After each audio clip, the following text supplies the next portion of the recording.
जितनी भी माताएं एकादशी का व्रत करती, बहुत ध्यान से सुनना आज की कथा को। शायद जिंदगी में मिली ना मिली, पर ये कथा का रिश्ता तो बहुत ध्यान से सुनना।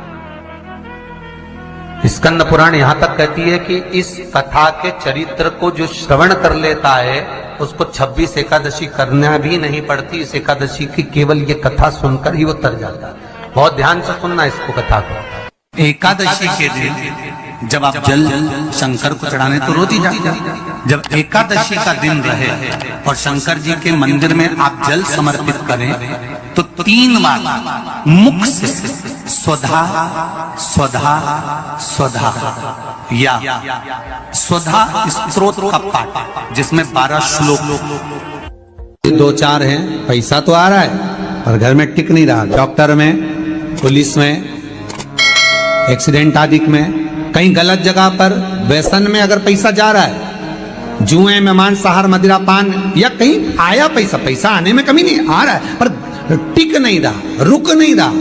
कोई मांगने आ गया, दे दिया, फिर वहां से अपने पास नहीं आ रहा, अपन कह रहे हैं भैया हमारा पैसा लौटा दो, नहीं आ रहा। तो महाराज शिव महापुराण की कथा कहती है, एकादशी के दिन गंगा के जल में मात्र 7 बेलपत्री डालकर जो नंदीश्वर भगवान अर्थात जो शंकर जी के शिवलिंग के सामने नंदी होता है, उस नंदी के चरण पर गंगा का जल चढ़ाकर बेलपत्री शिव पर समर्पित कर देता है, उसके घर में रुपया रुकना चालू हो जाता है। फिर वो गलत जगह पर नहीं जाता, गलत स्थान पर वो धन जाएगा ही नहीं। तूने स्वीकार किया, मांग तुझे क्या चाहिए। एकादशी ने भगवान विष्णु से कहा, नाथ प्रभु वर दे दो, मृत्यु लोक में जो मनुष्य मेरा व्रत करेगा, चाहे जलचर, थलचर, वायुचर या सांसारिक मनुष्य, मेरा अगर एकादशी का व्रत करेगा, प्रभु उसके यहां धन धान्य वैभव सुख संपदा बढ़ेगी और उस जीवात्मा को नरक नहीं भोगना पड़ेगा, सीधे बैकुंठ का उसको वास मिलेगा। जब जीव आत्मा को लेकर चला जाएगा, यम के दूत जब बंदी बनाकर ले जा रहे होंगे उस जीवात्मा को, जिसके प्राण छूटे होंगे, यम के दूत जब बंदी बनाकर ले जा रहे होंगे, तब मुझे वर दो कि मैं इसका हाथ पकड़कर बेतन्नी से पार उतार कर सारे नरकों से निकालती हुई आपके धाम में लेकर आऊं। भगवान ने वर दे दिया, तथास्तु। हे एकादशी सुनो, मृत्यु लोक का मनुष्य अन्न का त्याग कर कर, क्योंकि अन्न में एकादशी के दिन पाप पुरुष रहता है, अन्न का त्याग कर कर एकादशी के दिन जो मनुष्य तुम्हारा व्रत धारण करेगा, उस व्रत को करेगा और उस व्रत को धारण करेगा, उसकी मनोकामना पूर्ण होकर वो मेरे ही धाम को जाएगा। ये तो हुआ एकादशी के जन्म की कथा। एकादशी के दिन गंगा के जल में मात्र 7 बेलपत्री डालकर जो नंदीश्वर भगवान अर्थात जो शंकर जी के शिवलिंग के सामने नंदी होता है, उस नंदी के चरण पर गंगा का जल चढ़ाकर बेलपत्री शिव पर समर्पित कर देता है, उसके घर में रुपया रुकना चालू हो जाता है। फिर वो गलत जगह पर नहीं जाता, गलत स्थान पर वो धन जाएगा ही नहीं। बेटा अगर व्यसन में पड़ा हुआ है, मदिरा पान में पड़ा हुआ है, मांसाहार में, जुए आदि में जा रहा है, तुम्हें लग रहा है कि मेरा बेटा गलत मार्ग पर जा रहा है, ये मित्र दोस्ती गलत हो रही है, वो सही जगह पर आ जाए। करना है एकादशी।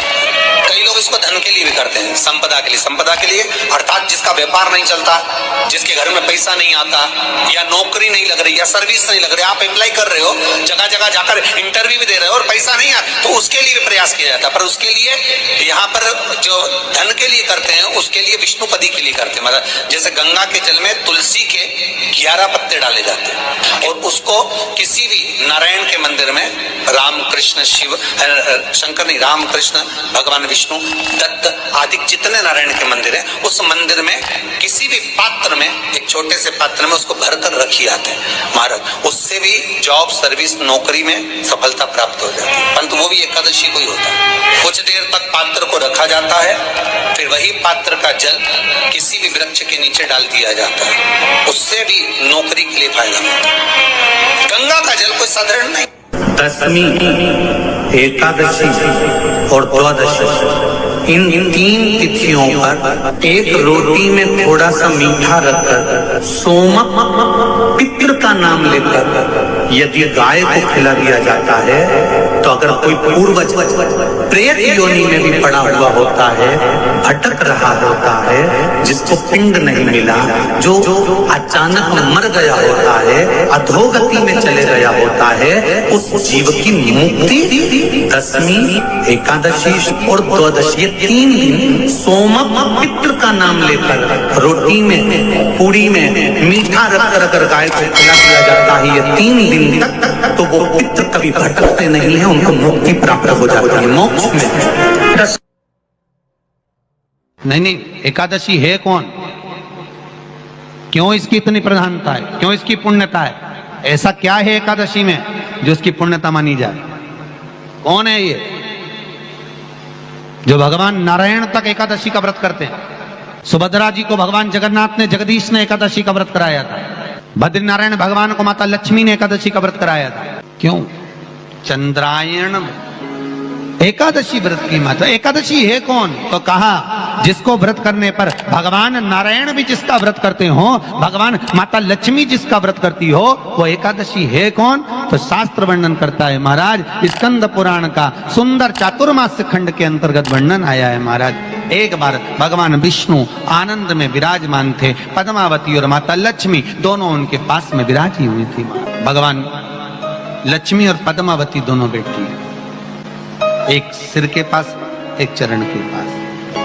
कुछ समय बाद वहीं पर ब्रह्मदेव का आगमन हुआ और ब्रह्मा जी आगमन पाकर भगवान नारायण पद्मावती से लगकर उठे और उठकर लक्ष्मी की ओर झुके। झुकने पर इन तीनों के समागम से भगवान नारायण के हृदय चित्त से एक कन्या प्रकट हो गई। उस कन्या का नाम एका था। क्या नाम था? एका। अब 10 उसके गुण इतने प्रबल थे, वो 10 गुण उसके बड़े प्रबल थे कि वो एका जिसको निहारती थी उसको संपदावान बना देती थी। जिसको देख लेती थी उसके जीवन में वो आनंद की अनुभूतियां करा देती थी। एका जिस मार्ग से जाती थी उस मार्ग के द्वार खोल देती थी। एका का पुण्य इतना पुण्य प्रखर। पद्मावती और लक्ष्मी ने कहा महाराज ये बेटी आपके द्वारा निर्मित हुई है, इसका कन्यादान करना चाहिए। हमारे यहाँ हिंदू धर्म में रीति है जिस दिन कन्यादान करा जाता है उस दिन व्रत रखा जाता है। अब आजकल रखते कि नहीं रखते हो मालूम नहीं, पर कन्यादान करते समय व्रत रखा जाता है। व्रत रखा। श्री शिवाय नमः। एकादशी के दिन कभी कभी तुम बद्रीनाथ चले जाओ, एकादशी के दिन तुम द्वारका चले जाओ, एकादशी के दिन तुम तिरुपति चले जाओ, एकादशी के दिन तुम जगन्नाथ चले जाओ, एकादशी के दिन तुम्हारी मर्जी पड़े भगवान के किसी धाम में चले जाओ और भगवान को भोग लगाओ और उनकी थाली को झांक कर देखना, उसमें चावल जरूर मिलेगा। उसमें ऐसा नहीं है कि चावल नहीं मिलेगा। बद्री नारायण में भगवान को चावल का भोग लगा हुआ मिलेगा, द्वारका में चावल का भोग लगा हुआ मिलेगा, आपको जगन्नाथ में चावल का भोग लगा हुआ मिलेगा, तिरुपति में मिलेगा, द्वारकाधीश में मिलेगा, नाथद्वारा में मिलेगा, सांवरिया सेठ में मिलेगा, काकरोली जी में मिलेगा। आप जहां जाओगे वहां पर एकादशी के दिन भगवान को चावल आएगा, क्योंकि भगवान के लिए परहेज नहीं है। जो काम में डूबा हुआ है, जो आसक्ति में डूबा हुआ है, जो लोभ में डूबा हुआ है, जो वासनाओं में डूबा हुआ है, जो तृष्णा में डूबा हुआ है और जो माता के गर्भ से जन्म लिया, एकादशी के दिन चावल उसको नहीं खाना। एकादशी और द्वादशी के दिन हमारे हिंदू धर्म, हमारा शास्त्र कहता है, हमारे शास्त्र, हमारे वेद डॉक्टर वर्णन करते हैं कि पीपल के पत्ते को अगर एकादशी और द्वादशी के दिन एक तांबे के पात्र में गला कर रख दिया जाए और उस पानी का आचमन 3 बार करा जाए तो जिसकी नाड़ियां चोक भी हो जाती है, डॉक्टर बोले इसका बाईपास करना पड़ेगा, उसको केवल 3 आचमन पानी एकादशी और द्वादशी को पीपल के पत्ते का कराया जाए तो अंदर की नाड़ियां भी खुल जाती हैं।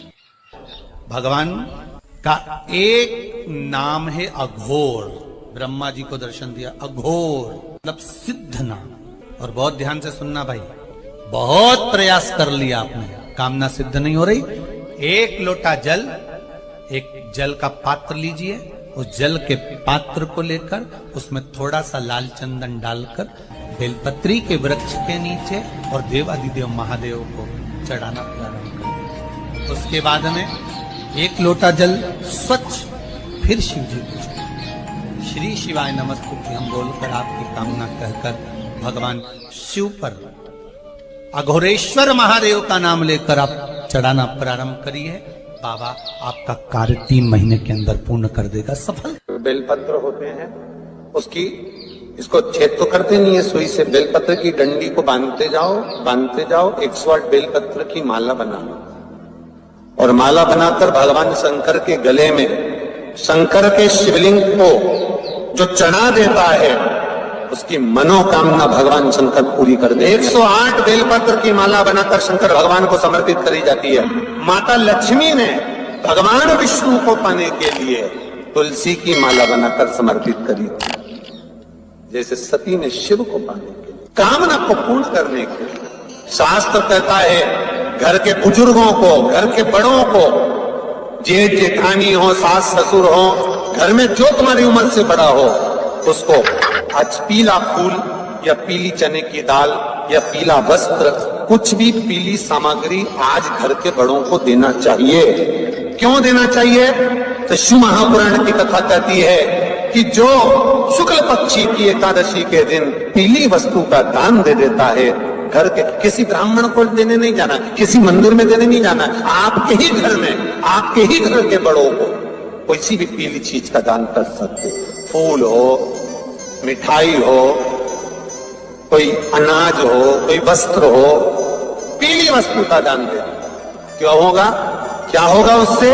शिव महापुराण की कथा कहती है उससे जिंदगी में कभी बड़ी बीमारी प्रवेश नहीं करती। सनातन धर्म कहता है बट वृक्ष की पूजन करने वाला, बट वृक्ष के नीचे शिव की आराधना करने वाला, लोम समर्पित कर जल चढ़ाने वाले का जैसे कर्ज मुक्ति होती है, उसी तरह आंवले के वृक्ष के नीचे मात्र ताजा मिष्ठान दूध का बनाकर उस सामग्री को भगवान आंवले के वृक्ष के नीचे पूजन करने से लक्ष्मी और संपदा की वृद्धि होती है। शमी के वृक्ष के नीचे मात्र ओघड़दानी अवधूतेश्वर महादेव के नाम से, तो कहते हैं शरीर में बड़ी से बड़ी अगर बीमारी है, कहीं कैंसर जैसा रोग है या किडनी लीवर जैसा रोग है, कोई गांठ अगर शरीर में हो गई है, तो शमी के वृक्ष के नीचे दूध का जल थोड़ा सा हफ्ते में एक बार अवधूतेश्वर महादेव के नाम से समर्पित कर देने से रोग का निवारण होने लगता है, रोग थम जाता है और आगे नहीं बढ़ पाता और उसका इलाज चालू होता है, सुख का अनुभव। बस एक बात का स्मरण रहे, आप